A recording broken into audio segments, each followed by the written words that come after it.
میرے بھائی یاد رکھو کہ بدعتی کے پیچھے نماز نہیں ہوتی. ہر مسئلہ کے پیچھے نماز پڑھنا. البتہ وہ بریلوی حضرات جو صراحاً استغاثہ بالاموات یا علی یا غوث کے نعرے لگاتے ہیں اور قبروں کو سجدہ اور یہ ساری چیزیں جائز گوش وغیرہ، ان کے پیچھے کیوں؟ اس لیے کہ ان کا شرک پورا.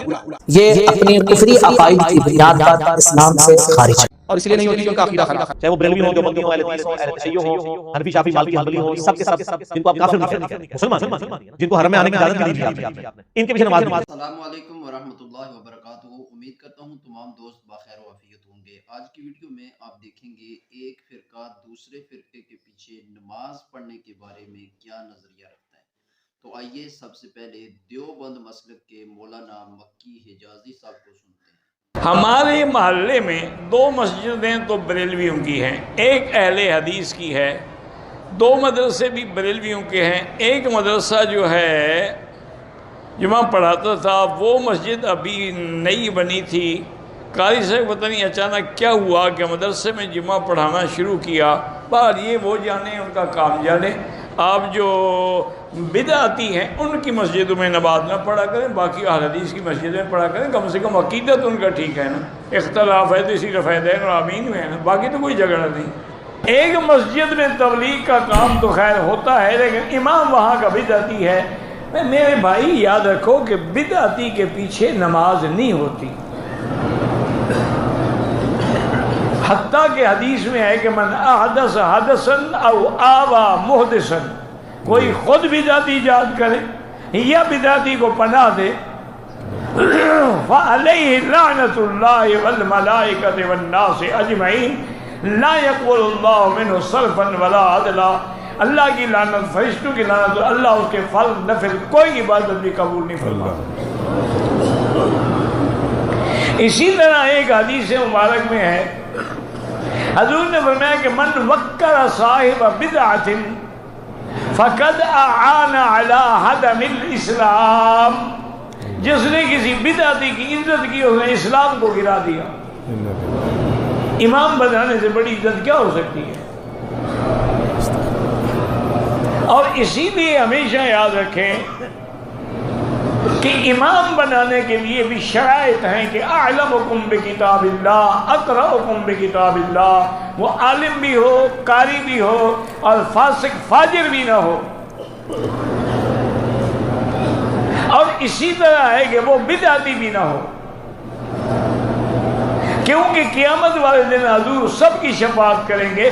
زانی کی شفاعت ہوگی لیکن بدعتی کی شفاعت نہیں کریں گے. جب وہ آنے لگے حضور فرمائیں کہ ملائکہ کو مت رو، کہیں انک لا تدری ما احدثوا بعدک، حضور آپ نہیں جانتے آپ کی وفات کے بعد ان لوگوں نے دین میں کیسے کیسے فتنے پیدا کیے ہیں. تو آپ فرمائیں گے سحقا لہم سحقا لہم، بربادی ہو ان کے لیے، دفع کرو ان کو. جی دوستو، آپ نے مولانا مکی حجازی صاحب کو سنا. اب آپ دیوبندی مسلک کے مفتی طارق مسعود صاحب کو سنیں. وہ بریلوی مسلک کے پیچھے نماز پڑھنے کے بارے میں تعلق اس سے نہیں ہے کہ فلاں مسلک کے پیچھے نماز پڑھ سکتا ہے. ہر مسلک کے پیچھے نماز پڑھ سکتا ہے، لیکن یہ ضروری ہے کہ امام مسلمان ہو. سمجھ رہے ہو؟ اگر کوئی دیوبندی امام ہے جو شرک کرتا ہے تو اس کے پیچھے نماز جائز نہیں ہے. کوئی اہل حدیث امام ہے جو شرک کرتا ہے تو اہل حدیث یہ نہیں کہ اہل حدیث کے پیچھے نماز نہیں ہوتی، اس اہل حدیث کے پیچھے نماز نہیں ہوگی. اگر کوئی بریلوی مکتبہ فکر سے ہے اور امام شرک کرتا ہے تو اس کے پیچھے بھی نماز نہیں ہوگی. اس لیے نہیں کہ بریلویوں کے پیچھے نماز نہیں ہوتی، بلکہ اس لیے کہ وہ اسپیسیفک وہ جو امام ہے وہ کیا کر رہا ہے؟ شرک کر رہا ہے. تو شیعہ ہو، دیوبندی ہو، بریلوی ہو، اہل حدیث ہو، جو بھی مکاتب فکر مارکیٹ میں ہول سیل کے حساب سے چل رہے ہیں اور 25-30 اور مکاتب فکر ہیں، تو ہر مکتبہ فکر کی نماز ہر مکتبہ فکر کے پیچھے ہو جاتی ہے.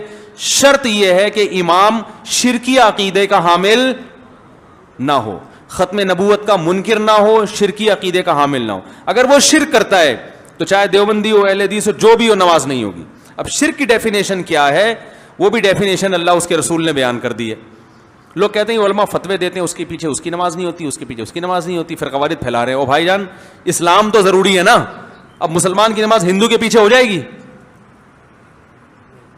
تو اسی طرح مشرک کے پیچھے بھی نہیں ہوگی، چاہے کسی مکتبہ فکر سے ہو. اور مشرک میں سب سے بڑا شرک کیا ہے؟ غیر اللہ کو مدد کے لیے پکارنا اسباب سے ہٹ کے. سمجھ رہے ہو؟ تو اللہ کے ساتھ کسی بت کو شریک کریں یا پیغمبر کو شریک کریں پکارنے میں، یا ولی اللہ کو شریک کریں، وہ سارے شرک اللہ کی نظر میں برابر ہیں۔ نے مفتی طارق مسعود صاحب کو سنا، اب آپ اہل حدیث مسلک کے علماء کو سنیں، وہ بریلوی مسلک کے بارے میں کیا موقف رکھتے ہیں، تو آئیے سماعت کریں۔ اگلا سوال ساتھی پوچھتے ہیں کہ غیر اہل حدیث دیوبندی یا بریلوی کے پیچھے نماز کا کیا حکم ہے؟ بھائی دیکھیے، جہاں تک دیوبندیوں کا تعلق ہے، اگر کسی کے بارے میں واضح طور پر معلوم نہیں ہے کہ وہ فعلاً شرک اکبر کے اندر مبتلا ہے تو ہم اس کے پیچھے نماز پڑھتے ہیں، ہمارے سلف اس کے پیچھے نماز پڑھتے رہے ہیں۔ ہم اپنے علماء میں سے شاید ہی پیر بدیع الدین راشدی ایک آدھ دو کے علاوہ کوئی ہو جو اس کو ناجائز کہتا ہو، ہے کہ نہیں ہے؟ البتہ وہ بریلوی حضرات جو صراحاً استغاثہ بالاموات یا علی یا غوث کے نعرے لگاتے ہیں اور قبروں کو سجدہ اور یہ ساری چیزیں جائز، عرس وغیرہ، ان کے پیچھے کیوں؟ اس لیے کہ ان کا شرک کھلا ہوا ہے کہ نہیں؟ لیکن عام جو دیوبندی ہیں، حنفی حضرات ہیں، ان کے پیچھے نماز پڑھنے میں انشاءاللہ کوئی حرج نہیں۔ دیکھیے حرج کی بات ہے، البتہ بہتر یہ ہے کہ کیا ہے، امام اس سے اچھا ملے، آپ اس کے پیچھے نماز پڑھیے، لیکن ایک ایسی جگہ ہے جہاں انہی کی مسجد ہے، وہی امام ہے کہ نہیں ہے، تو ہم حجت سے کہ ہاں بھائی وہ امام دیوبندی ہے، ہم گھر میں نماز نہیں پڑھیں گے، ہم مسجد میں جا کے جماعت سے نماز پڑھیں گے۔ ناظرین، آپ نے اہل حدیث عالم کو سنا، انہوں نے اہل حدیث موقف بیان کیا۔ اب آپ کو انجینئر محمد علی مرزا کا بریلوی علماء کے بارے میں موقف سناتے ہیں کہ انجینئر محمد علی مرزا بلکہ ان کے مد مقابل جتنے مسالک ہیں ان کے بارے میں مرزا صاحب کا کیا موقف ہے۔ اس پہ میں نے اس پہ ڈسکشن کی ہے کہ سعودیہ کے علماء کا یہ جو فتویٰ ہے کہ بریلویوں کے پیچھے نماز نہیں ہوتی، یہ بھی باطل ہے۔ بریلویوں کا جو فتویٰ ہے کہ اہل حدیث کے پیچھے نماز نہیں ہوتی، یہ بھی باطل ہے۔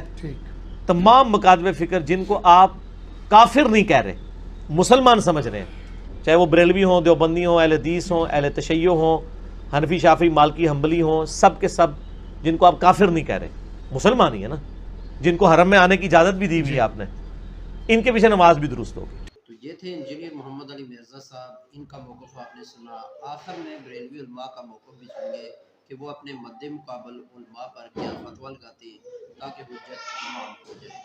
ناظرین، فیصلہ آپ نے کرنا ہے کہ کس کا موقف صحیح ہے، تو آئیے شروع کرتے ہیں۔ اگر کسی قسم کی کوئی دقت ہو رہی ہے تو ہمیں کوشش کرنا چاہیے کہ جیسے مسجدیں ہمارے گھر سے دور ہے اہل سنت کی، سنی صحیح العقیدہ کی، تو ہمیں کوشش کرنی چاہیے کہ ہم پہنچیں۔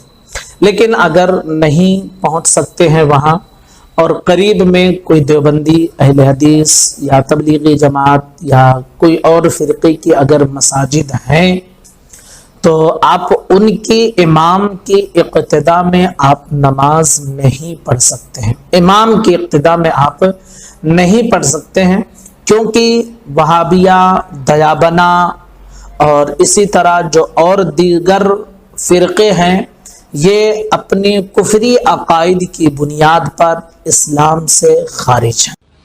اور دوسرا سوال کیا کہ حج اور عمرے کے دوران وہاں کے امام کے پیچھے نماز پڑھنی چاہیے کہ نہیں پڑھنی چاہیے۔ ان کے پیچھے نماز نہیں ہوتی بھائی، یہ کئی بار بتایا جا چکا ہے، اور اس لیے نہیں ہوتی کہ ان کا عقیدہ خراب ہے۔